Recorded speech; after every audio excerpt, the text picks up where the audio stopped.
The Jonathan Cruz case was hastily investigated by authorities, but many questions remain. Come behind the curtain with private investigator Sheila Wysocki as she uncovers the truth about what happened to Jonathan. This is Without Warning.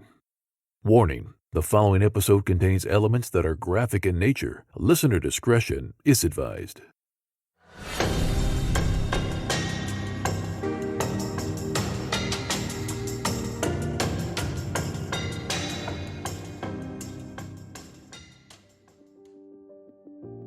In the last episode, you heard about Jonathan as a son, brother, friend, and boss.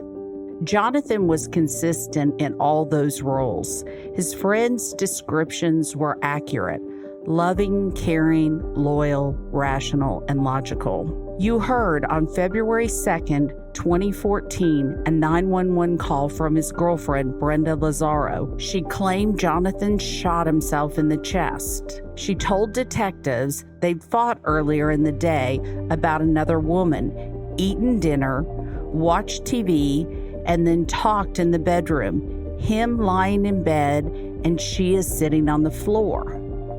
Quote, "We were just having a discussion and we were just talking," Brenda said to the 911 operator. However, the evidence tells another story. On this episode, you will hear about Brenda Lozaro, her family, her friends, and her job as told in public documents, the actual interviews from her friends, all in their own words. You will hear a familiar voice from Tom Shaw. As many of my listeners know, Tom Shaw is an outstanding attorney, one of the best I've come across for victims. Tom is a Dallas attorney and will get answers for his clients. He is worth his weight in gold. Brenda's background was different than Jonathan's.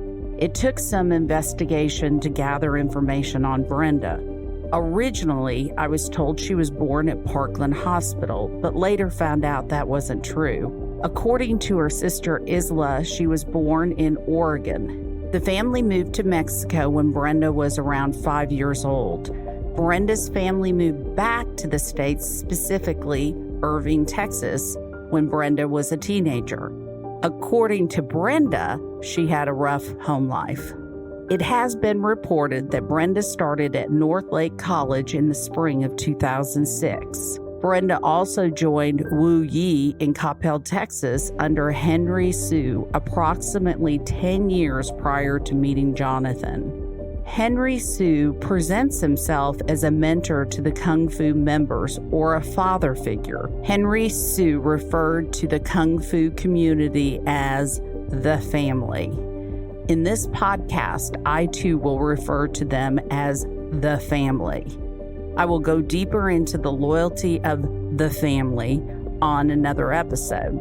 Here is Henry Sue talking about his relationship with Brenda, the family, and Jonathan asking Henry to date Brenda. How long have you known Brenda Lozaro? Many years, at least 8 to 10 years. How did you meet her?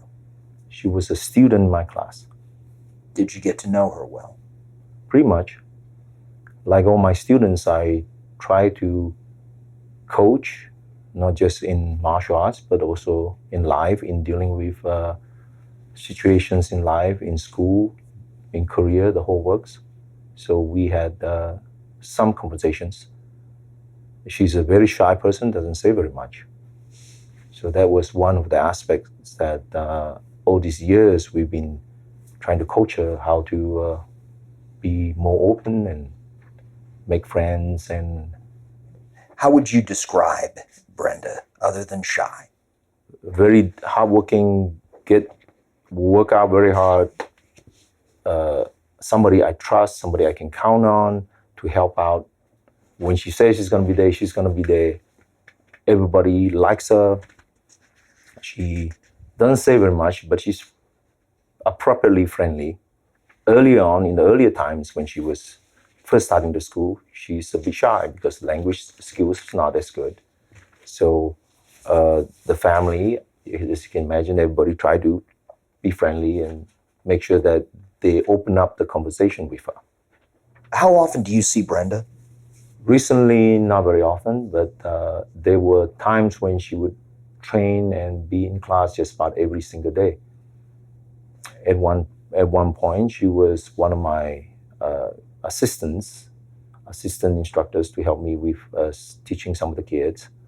And there were times when she was busy with school, where she was off for probably more than a year.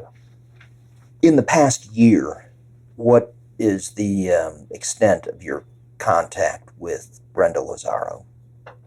Probably every day or every other day until the last 6 months, maybe. Have you ever said that Brenda's like a daughter to you? Probably. I said it about my students. Did you ever have any discussions with Brenda regarding Jonathan Cruz? Not at all, actually. Other than the day when he asked me for permission to date her, which was kind of very interesting. Other than that, and she came out and later on said that yes, we are getting pretty close, and that was about it. Did you give him permission to date her? It's not me. I don't have any right to give her any permission. What was your reaction to that? So I was very happy because. What was your reaction to that? The reaction to him asking if he could date Brenda. I was happy. What did you say to him? I said, of course. Anything else? And probably just said, make sure you take good care of her. Like I would tell, if you are the parent, your daughter is dating somebody, you tell the boy, hey, you better take good care of her. Okay. Other than that, it was a happy situation. And I'm so happy that two of my students are getting together. And Jonathan is as much of the family as Brenda is. And so to have that is really a wonderful, happy thing. Do you know who Shirley Thompson is? Yes. Did you tell Shirley Thompson you were happy Brenda was dating a nice man from a good family? Probably, yes. Did you tell anyone else that? I think I told Susie that because I was genuinely happy that both of them are, a nice couple. I think they're good for each other. Both of them appear to be very happy, and I think Jonathan was treating her really well. And every time I see them together, they are very charming, smiley, a good couple. So I'm happy to see that. Brenda's closest friends from the family generally describe her as nice, emotionally stable person who would never harm herself or anyone else. However, you all decide if they are lying to protect Brenda, or Brenda has been a master at hiding her true self from them. None of the family would describe Brenda as emotionally unstable, have extreme jealousy, attempt suicide, or have any self-destructive behavior. The family, who knew Brenda for more than 10 years, would deny those behaviors. Here are the different family members talking about Brenda. Payam. Okay, so you've known her 10 years. Yes, sir. Where did you first meet her? At the martial arts school when I was 9 years old. Now, the Brenda that you have known for 10 years, tell me about her. Give me some adjectives to tell me how you would describe her. She was always just a great person. I always looked up to her as an older sister. And, she was very kind and respectful. And, I just treated her with the utmost respect. And she was just a great person. That's about all I could say. That's basically everything I know about her. Did you consider her an emotionally stable person? Yes, she was stable. Yes, sir. Emotionally stable? Yes, sir. Okay. Did you consider her to be a jealous person? Did she consider to be a jealous person? Did you consider her to be a jealous person? No, she was never the jealous type. Was she a drama queen? No, she was never a drama queen. Were you aware of any times where she harmed herself? No, I've never, in the class or in school or anything. Anywhere? No, I've never witnessed her harming herself. No. That would be inconsistent with your understanding who she is. No, she was never like that person. She would never harm herself. She was always a good person. Okay, you'd consider someone who harmed themselves to be a bad person. Or emotionally unstable.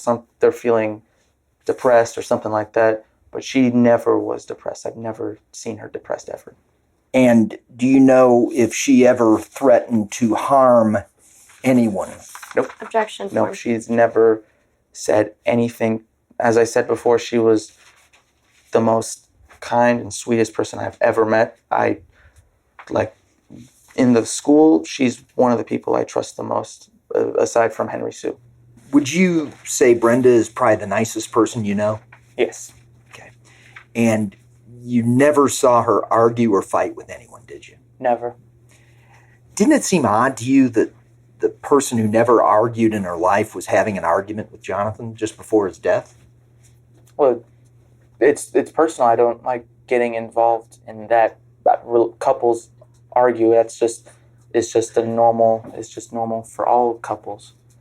But underneath all that is always just love, and that's it. But you just told me that they weren't in love, that they were just dating. No, I mean, like when you're a couple is what I mean. Not like when you're in love and you want to get married and stuff like that. When you're in a relationship, arguments happen. It's just normal. It's just relieving stress, and they just relieve stress. It's just sometimes some people just take it too far. Were you aware that Brenda told Emily that Jonathan belonged to her? She would never say something like that. But that I don't know if that happened, but I know her for a fact that she would never say something like that. So her saying that someone belonged to her is just completely something she wouldn't say. Yeah, she would never. And so you know Henry Sue, right? Yes, sir. Okay. Do you know Henry Sue fairly well? Yes, sir. I've always seen him as a father figure because I met him when I was a kid, when I was 9. And he's just like, he's not my godfather, but like if something happened to my parents, he'll be the first person I'd go to. And Mr. Sue encourages you to treat your fellow students as family, correct? Yes, sir. That's important, isn't it? Mm-hmm. Yes, sir. You view all the other students as family members, true? Yes, sir. And he encourages that. Yes, sir. So he takes care of each of the family members. Yes. Like you said, he'd be willing to do anything for them, right? Yes. Was there a time when you and Derek Lowe and some of the other members of the family went to a Kung Fu camp? Yes, we went to Kung Fu camp. I believe it was 2013 or 2012. Oh, I was 2012 or 13? It was the summer after my junior year, so I was still 16. So 3 years ago, 2013. Would Henry Sue have approved you as a minor sharing a room with one of the girls? One of the girls? Yes. No, because I did not share a room with anyone besides Garen. That would be inappropriate in your mind, correct? Yes, and he has enough trust for the people to know that they would never do that sort of inappropriate behavior. Do you think it would be appropriate for an adult girl to room with a minor boy that she wasn't related to? Like blood related? Yes. Well, anything other than this case, or in this situation, like the fact that we are a family at the Kung Fu school, if it's outside of Kung Fu with other people, then yeah, it'll be unorthodox. It'll be not normal, but we consider each other as family. That it was fine that an adult would share with the child because we were family. Okay. And that's what Henry taught you, right? Yes, sir. Okay. And you knew that the reason you're telling me this is because you knew that an adult woman roomed with a minor boy during that, didn't you? Yes. And that minor boy was Yes. correct? And that adult was Brenda, correct? Yes. And, of course, Henry knew about that, right? Yes. How do you know he knew about it?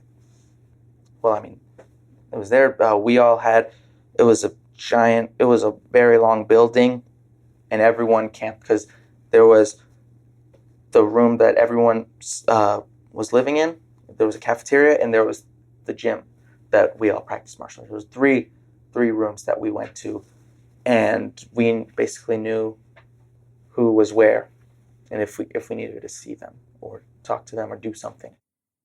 And she was never a selfish person. She'd always, if I was short on money at a restaurant, she'd always cover for me. She'd give me rides. Like if I wanted to go to school and my brother couldn't drive or my mom was not in the house, she would pick me up. She was just that kind of person. She wasn't selfish. Sharon. What do you do for a living? I'm a lawyer. Okay. And are you currently practicing law? Yes. What kind of work do you do? I have 2 jobs, actually. So I'm an attorney that represents Social Security disability claimants at their federal administrative law judge hearings. And I also am president of a company. What kind of company are you president of? Software solutions. Do you know the different people that are a part of this case? Do you know Brenda Lozaro? Yes. Did you meet her through Kung Fu? Yes. And did you know Jonathan Cruz? I knew him not well. Okay. Do you know Danny Cruz? Yes. Also known as Danielle? Yes, I call her Danny. Okay. And you know Pam? Yes. And you know John? Yeah. And how do you know? Through Kung Fu. Okay. But you remember her rooming with him? That I heard she did, yes. Okay. Who did you hear that from? I can't remember. Okay. Did you think that was odd, considering how old was? Yes. You did think it was odd. Yes. As a prosecutor, that set off bells in your head, didn't it? I wasn't crazy about it. In the small town of Fox Lake, Illinois, Joe Glenowitz was a hometown hero and a 30-year veteran of the local police department. On September 1st, 2015, just 1 month from retirement, he was found dead outside an abandoned cement plant, shot in the chest twice at close range. While the town and Joe's family mourned his passing, hundreds of police officers launched a manhunt to find his killer. After weeks of searching, the lead investigator discovered chilling secrets about Joe, the local police department, and the village of Fox Lake. Secrets that once uncovered would put the town in the national spotlight and haunt them for years to come. Wandery's shocking true crime podcast, Over My Dead Body, is back for a 3rd season with a story about corruption, betrayal, and the secrets of a fallen hero. Join me and discover how one dogged investigator uncovered the secrets of Joe's life. Follow Over My Dead Body Season 3, Fox Lake on Apple Podcast or wherever you're listening right now. Or you can listen early and ad-free by subscribing to Wondery Plus in the Wondery app.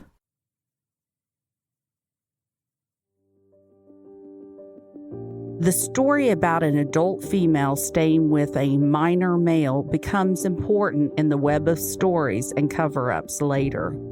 I have beeped out the young man's name since he was a minor at the time. From around 2009 to the summer of 2013, Brenda was in a relationship with Matthew Kirk. In contrast to the family stories, Matt, and corroborated by others, said Brenda consistently exhibited extremely controlling and jealous behavior during the entire course of their relationship. Matt was not even permitted to have a relationship with his own sister-in-law. And ultimately, Brenda drove a wedge between Matt and his family. According to Matt, during this time, Brenda cut her wrist numerous times, as well as banged her head against the wall, took drugs in combination with alcohol in an attempt to commit suicide or give the appearance of doing so, pulled her own hair out, and committed other self-destructive acts. According to Matt, Brenda harmed herself over 100 times during their relationship. On 2 occasions, Matt called 911. Can you state your name, please? Matthew Reza Kirk. How long have you known Lozaro? I met her, I think, about August, I think it was 2000. I for the time I knew her was 5 years. 5 years, okay. 4 years, something months. I say 4 years, 6 at all. Okay. Have you talked to Ms. Lozaro in the past year? No. Okay. Would you take her call if she called you? Hell no. Okay. You understand that when Sheila interviewed you, she expected that you were going to tell the truth. I told the truth best to my knowledge. Okay. And I'll say something. If you're implying that I lied about anything, I'm not. If I told her something wrong, it might have been by mistake, maybe because, let me tell you one thing, she came into the office, I'm surprised.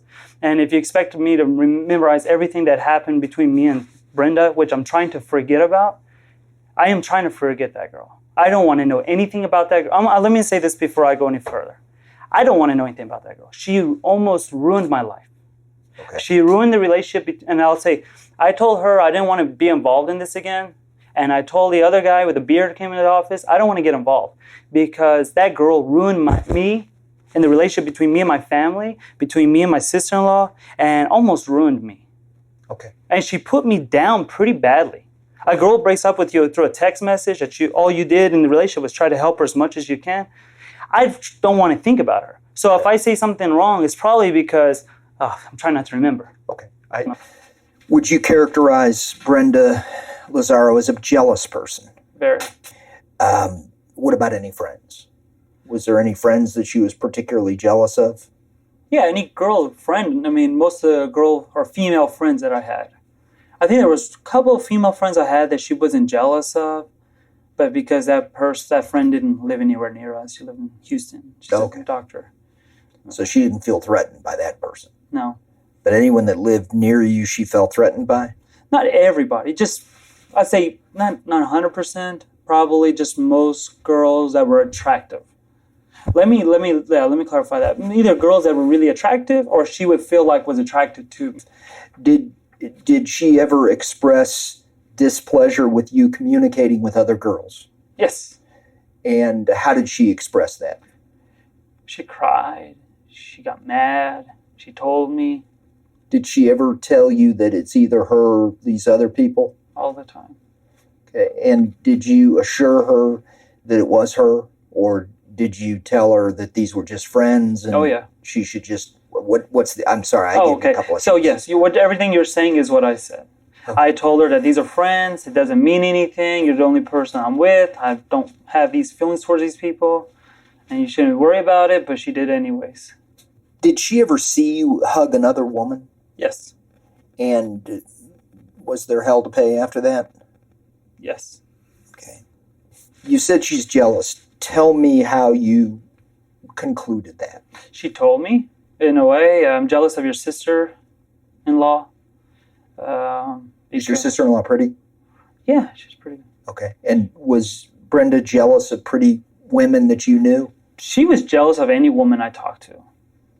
Except for my mom and her sisters and her friends. But if I had any friends, she'd always say things such as, I'm trying to remember, like, you like her?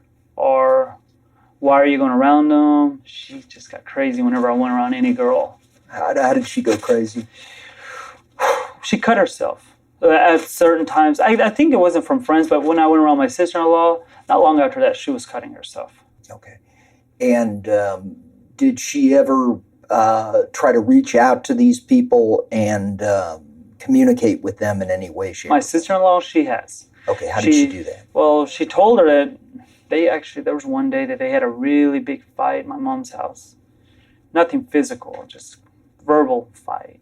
She tried to confront her to make things better, and then she told her she didn't like how she was with me. She said, I don't like you hugging him or touching him, talking to him. Brenda said this to your sister-in-law? Yes. Okay, so she didn't like any kind of physical contact that you might have? Contact at all. Any contact? Yeah. With other girls? With my sister-in-law. Okay. Oh, or most girls. I mean, it was so bad. Okay, I'll give you a perfect example. My niece, when she was born, okay, I wanted to go to the hospital. She didn't want me to go. Why? Because she didn't want me around my sister-in-law. She was that bad. And she was cutting herself in my bathroom when I came back from, because I went anyway. I was like, okay, I'm going to go. I just don't want to tell her. I went, came back. She says, you were around your niece, weren't you? I said, yes, of course. What'd she say? She was crying, and her hand was full of blood. Okay, and you said that she was hurting herself. How was she hurting herself? Was she cutting herself? Yes.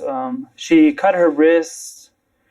While she was dating you? Yeah, several times. Several times. That's one thing it's very traumatizing. Well, she never did it in front of me. She did it in my restroom one time with scissors. She got so bad that 2 times I had to call police on her to take her to the hospital over in Parkland.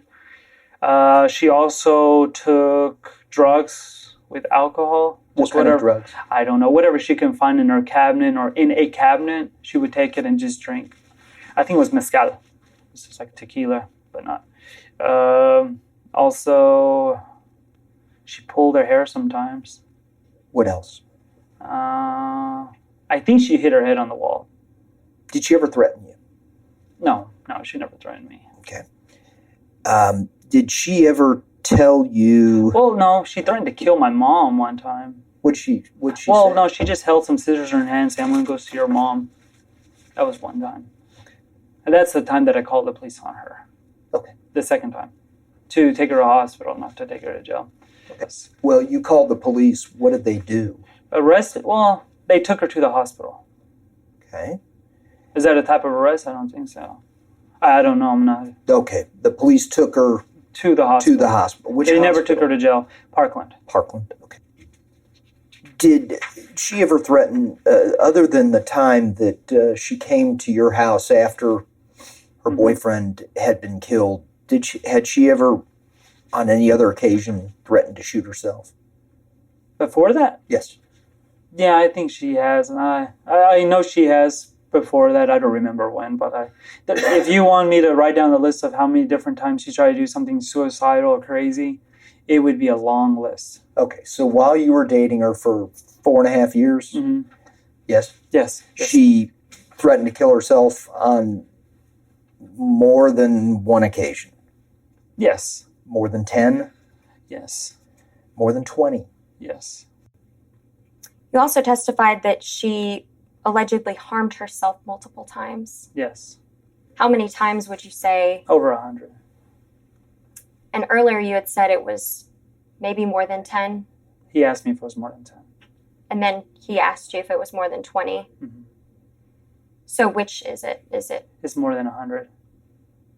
If it's more than 10, it could be 20. If it's more than 20, it's definitely 100. It's more than 100. Okay. Lots of times. It's enough time that it caused me so much trauma from that. A lot of times, let me tell you this, it was so bad that after she left me, I was having lots of nightmares about it. Actually, I had a nightmare 3 to 4 times every week after she left me until I met my wife. Understand that that's not right. And I was having problems going to bed every night. So your testimony is that she's threatened to harm herself more than 100 times. Mm-hmm. No, she harmed herself more than 100 times. Was she drinking or taking some kind of drugs when she was threatening to shoot herself? I only know that I think she tried to kill herself when we were in my home because I have guns. I like guns. I'm not a crazy gun guy though. But I think one time she tried to take one of my guns and shoot her and I had to stop her. Luckily, she doesn't know how to use a gun very well. There was nothing in it. You never taught her? I taught her guns. Okay. But she doesn't understand what safety and if it's loaded or not means. And who was with her during these times? In the same room or in the same house? In the same room witnessing her? Nobody. Neither you? Only way I knew that she was doing these things, I think one time she took a picture of like the alcohol, the pills, and sent it to me. and I saw her hands full of blood. And one time I saw her pull her hair, and I saw her hit her head on the wall. You didn't want to get the police involved, did you? No, of course not. Okay. I don't want her to have a record. I know Right. she wanted to become a teacher. It's not good for a teacher to have a record. And that's why you didn't call the police on the 98 other times that she cut herself or injured herself. True? Exactly. Okay. And you only called her the 2 times or however many times the record shows you called her because it was particularly serious and you were worried. True? True. But it appeared that you were teaching her about handguns. Yeah, when we went to a gun range. Okay, so how many times did you take her to a gun range? I think twice. Twice? Yes. Okay. Two. But she knew her way around guns because of you. I wouldn't give myself blame on that. No. I'm sorry. I'm not blaming you. I'm just Yeah, saying she knew how to handle a gun. Yes. On 2 occasions, Matt called 911. On one of those occasions, Brenda approached Matt with bloody hands, scissors in her hands, saying that she was going to see Matt's mother. At the time, Matt took this as a threat against his mother. I stopped by Matt's office where he worked with his mom. The audio isn't great, but I will set up his response for you to hear directly. Remember, the audio is hard to hear with me. In this episode, I am only discussing Brenda. More in-depth listen to his interview on another episode. While dating Matt, Brenda told him in confidence that she witnessed a murder in San Bernardino with a friend. Here is Matt discussing Brenda's academics. And I was going to school, and I took her classes for her. I mean, who cares, right? Okay, was she good in school? Yeah, she was good. She was a Spanish student. We were in history. She took a minor in history. We were in the history classes together, so she got a lot of help in her history class. With you, okay. Yeah, and then, we studied together, and did she get a degree? Yes. She did get a good degree, okay. Bachelor's in Spanish at UTU. And that's where you went? Okay. Did she live with you? She did not. Is there anything that, when you took her to and this is just something, when you took her to the gun range, she was able to point and shoot, and yeah. Mm-hmm. Was she scared of guns? I was nervous the first shot, but she didn't have a problem with it. She wasn't fearful of being around guns? I'm good at teaching. So you never worked at Walmart? Never in my life. Never in your life? Not even in I hate Walmart. She knows. She should know that. I've never even been to Walmart when we were dating. I think I may have gone to a Walmart since then twice. I walked in Walmart once because I was there with a friend. Another time because I had a flat tire and I had nowhere else to go. Why would you say that? Probably because she doesn't want y'all to find me. Okay. Which would make sense. She's a smart girl, though. She's pretty clever. Now, did she ever lie to you about anything? No, not really. She's always pretty straightforward. She always said I'd never have anything to hide with me. And your mom and sister didn't care for her? No, they hated her. Okay. No, my sister-in-law hated her. My mom liked her, but my sister-in-law convinced her to hate her. She always said that she's not good enough for you. Anything else that you can think of? What else did she say about me? That I didn't have ambition? Do you really want to know? Yeah, I do. It's hurtful. I don't care. That you didn't exercise and you were overweight and not physically fit. Yeah, it's true. No, at that time, I gained a lot of weight. When I got into the relationship with her, my family stopped talking to me and I got into a depression. I gained a lot of weight. And, I mean, with that girl, the only thing she ever wanted to eat, I mean, I paid for everything that we did. Mm-hmm. She had no money almost. Her mm-hmm. family's very poor. Mm-hmm. But I paid for everything that we did. You know, I took her out to eat everywhere. And she always liked eating McDonald's. And she loved McDonald's. So we went to McDonald's. We went to school, studied at McDonald's. I'd help her sit there. You know, she had a laptop, which was a crappy one. And she had used my laptop a lot. I mean, I took care of that girl. I was a little bit overweight, you know. Ambitious, maybe I was depressed though. So. And then losing my family a second time, because I lost my family for the first time too. For the previous relationship. Oh, got They it. didn't accept it. Okay. But when I'm with a girl and say accept her or I don't want y'all, I mean, y'all gotta accept me and my woman, and, you know, anyways. I mean, those were the things, like I said, we started out at Walmart. What else did she say? No, that's it. That is totally it. That is all I know. And that's where, you know, the Walmart thing is where we started, and they didn't have you anywhere. So that's just odd. I mean, it's just odd. I thought she was cheating on me towards the end of that relationship, though. So it might have been with this guy. They only dated 8 weeks, Oh, really? 6 weeks. Yeah, she told me they were talking about having kids, and they were in love. Did she say anything else they talked about? Did she mention if they were having any problems? No. She said that I said, what happened? Why? She shot himself. I said, what happened? And she said, you know, we were just talking. One day he was just playing with a gun, and he shot himself. So that's why you text. She came over to your house, and that's why you text her. And then Danny said, my brother or her boyfriend just died. It wasn't that she initiated it by coming to your house. Uh-huh. That's why you did that. Okay. Did that what? makes text her, and then Danny goes, you know, her boyfriend just died. Danny's the sister, right? Danny's the sister. Sorry. Yes. No, that's okay. I remember that. Yeah. So she came over, and then you text her, and then okay, that makes total sense. So you weren't constantly trying to get back with her. She initiated it. No, I gave up on her. Okay. And when she came over, did she tell you that if the police were suspicious of her, or if they took her in for questioning? Please don't talk to me. No. Did she tell you? No. That they were No. that they brought her in and stuff. Okay. No, I didn't know anything else after that. Okay. And Okay. one day she came over, Jessica, and I gave her a hug, said, I'm sorry. She's going to leave. I said, you know, don't do anything. I'm here if you ever need any help with anything, but that's all. Okay.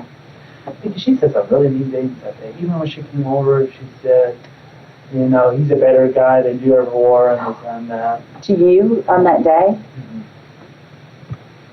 Mm-hmm. Yeah, it was kind of not nice.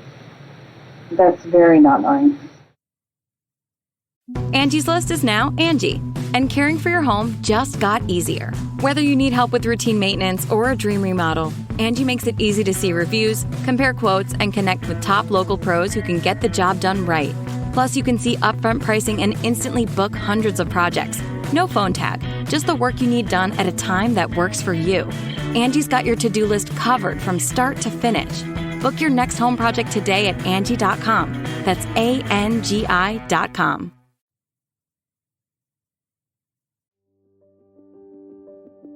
I finished up the conversation with Matt, headed to the door, and he followed me out. The audio progressively got worse and worse as I was fumbling around to keep the audio going. So this is a continuation of my conversation with Matt, even worse audio than before. And they were close with her, but she had one friend that she was always hanging out with. She had another friend which is not a good girl. Was that Karen? Karen is not the good girl, right?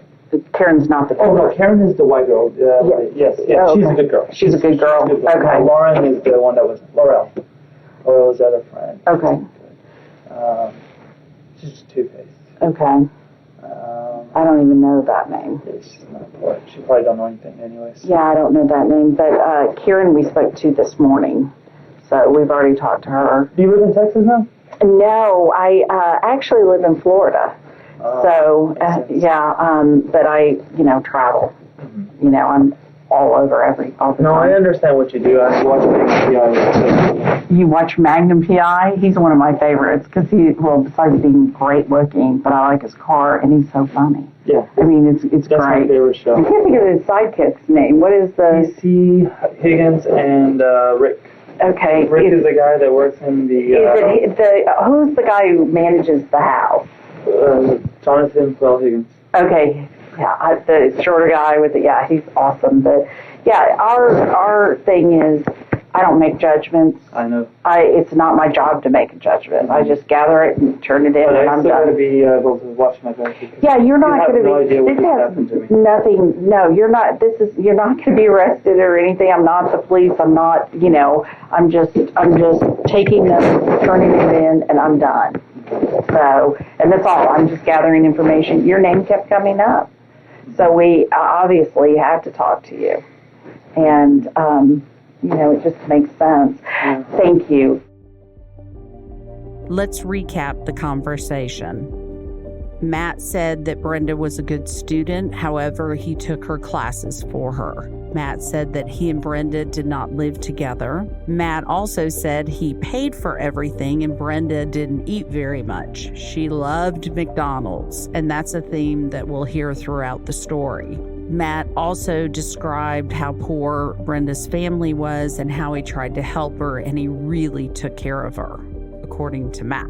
The most interesting part of the conversation was the shooting range. When asked about Brenda shooting a gun, he told me that he taught her how to shoot a gun and that she was nervous with the first shot, but didn't have a problem after that. The description that Matt used was Brenda was a smart girl, and then he changed the word to clever. I happen to agree with him. Matt also talked about going into a depression, losing his family, and how isolated he was. The reason Walmart came up was Brenda told her friends that Matt worked at Walmart. Matt did not work at Walmart. He did, however, work at a place called Drive Time. File that away for later. Matt will be an incredible source of information during the investigation. There will be a lot more of Matt later. Part of the clip was hard to understand about the good girls and the bad girls. I spoke to the people who knew the one that Matt referred to as bad and then made an appointment to meet her myself. According to the witnesses, Brenda did not like this particular girl and deemed her bad. This story was repeated over and over when talking to witnesses.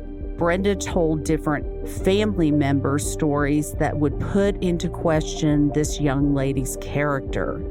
Different Wu Yi family members turned on this beautiful, smart, talented young lady, isolating her. The young lady had been a friend of Jonathan's for years. He was spotted by Brenda speaking to the beautiful, smart, talented young lady. One would think no other girl could talk to Jonathan, especially a beautiful, smart, talented young lady. After Jonathan's death, Brenda replaced this beautiful, smart, talented young lady in Allison and Alex's wedding. Of course, Alex and Allison are part of the Kung Fu family. Prior to the wedding, there were photos taken along with a description. Here is the description of Brenda, Allison's bridesmaid. Quote, Brenda Lozaro, bridesmaid. Brenda does what she wants, when she wants. While giving off a princess personality, she can actually annihilate you without putting forth too much effort. Parentheses, no, for real, end of parentheses. She also lets us put her in a lion suit and throw her around, end of quote. As I take you through the investigation, you, the listener, decide. Was Brenda a master manipulator at hiding herself, or did she have a little help from her friends? Let's one more time read what was written about Brenda as a bridesmaid. Brenda does what she wants, when she wants. While giving off a princess persona, she can actually annihilate you without putting forth too much effort. No, for real. She also lets us put her in a lion suit and throw her around. You decide. On the next episode, I will discuss Coppell, Texas, the Coppell Police Department, and the politics behind the case. If you're coming to Nashville for a bachelorette party, absolutely check out Blush of Nashville. Hannah will take care of all the needs and make sure that you have a wonderful time experiencing Nashville.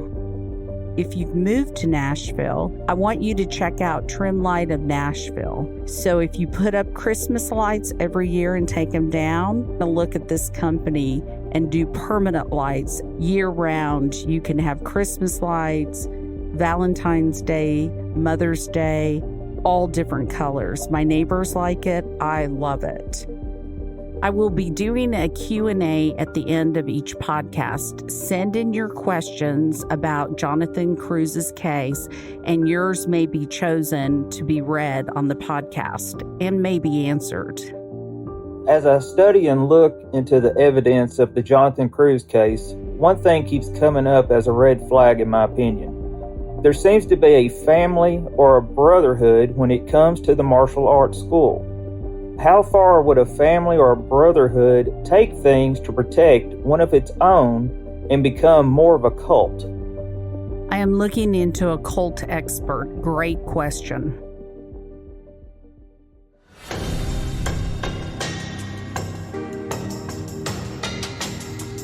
In every case, there is someone in the community who holds information that may be significant in solving a case. Relationships change over time, and many cold cases are solved when a former witness, friend, or relative is located who is tired of hiding information and shares that information with investigators.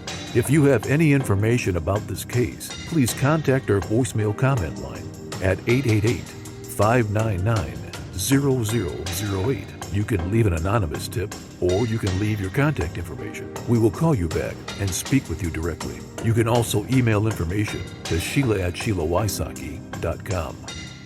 Without warning, Executive Director, Executive Producer, and Host Sheila Wysocki. Announcer Tim Evans.